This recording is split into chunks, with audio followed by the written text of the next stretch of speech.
I have so many questions for you, Susan. I want to get to the knowledge that you had about 9/11, working as a CIA asset, a member of the intelligence community, and also who else had that information. That's an aspect of my question. I also want you to talk about the Iraqi peace option, if you will, and their response to counterterrorism.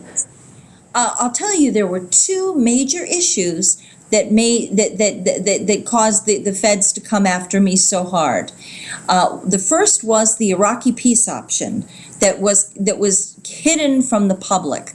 The Bush administration, at this point, the U.S. military was losing the war in Iraq.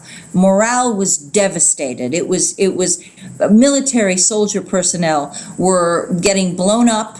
They were dying. Their arms and legs were getting blown up. They were going back for 3 and 4 and 5 tours of duty. Their families were breaking apart.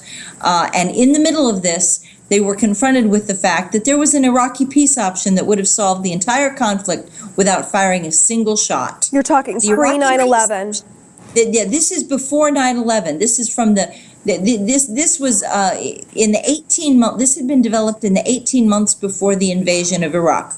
The Iraqi peace option included all the following: weapons inspections with no conditions, which I negotiated with Iraq's ambassador.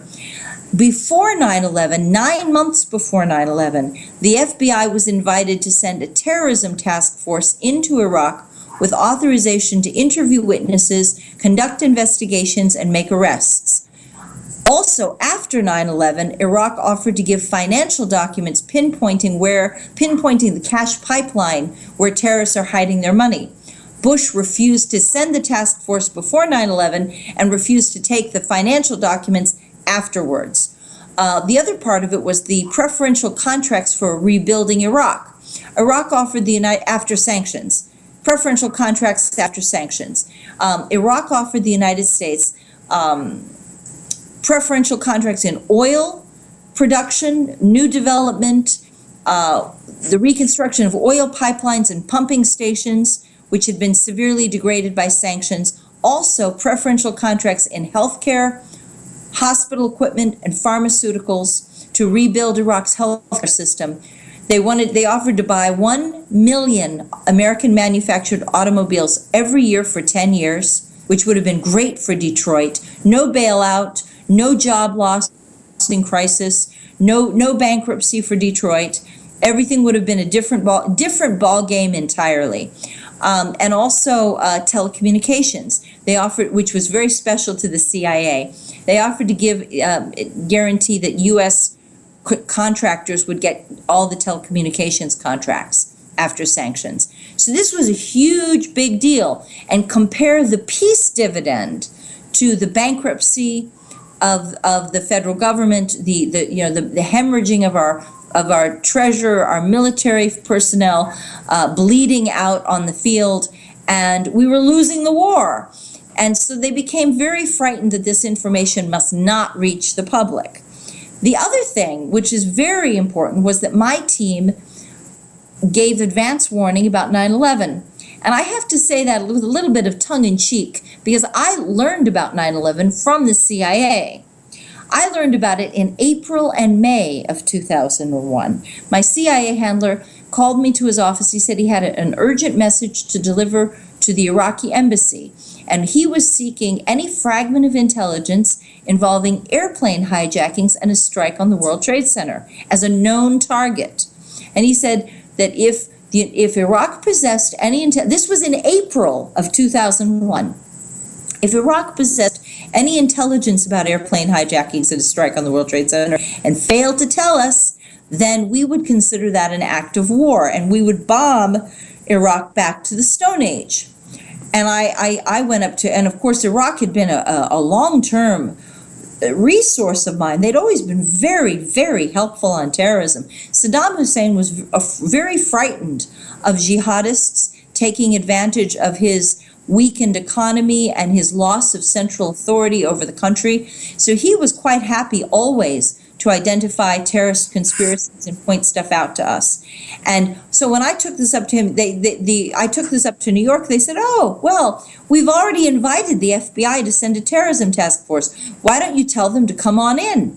We'll be happy to let them come into our country. We'll arrange the visas and they can get started on their work." I said, "Oh, great, thank you very much." I came back to Washington. My CIA, this is in April of 2001.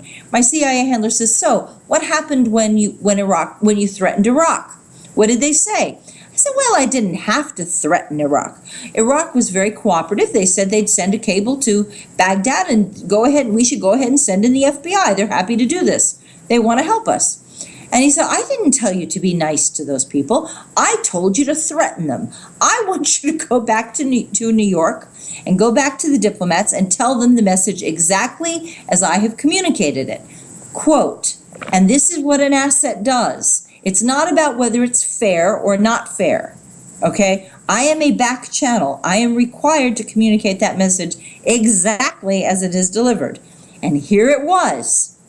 This threat originates from the highest levels of government above the Secretary of State and above the CIA director. Those are only three people, Margaret. That is the President of the United States, George Bush, the Vice President of the United States, Richard Cheney, and the Secretary of Defense, Donald Rumsfeld. And the threat was that if Iraq did not give us this intelligence on airplane hijackings and a strike on the World Trade Center, then we would bomb them harder than they'd ever been bombed before, and we would consider that it was a major act of war. We would destroy their country entirely. Now, at this point, the United States had bombed Iraq so often that it was hard to communicate to them that we could do anything worse than we'd already done. But I endeavored to do this, and the Iraqis were perplexed. All through the summer of 2001, for months, I kept pushing them, and because I kept being pushed, so I kept pushing them, and they kept saying, "Susan, all of the knowledge of this big conspiracy, all of it comes back to Washington. We are checking it out. It all comes back to you."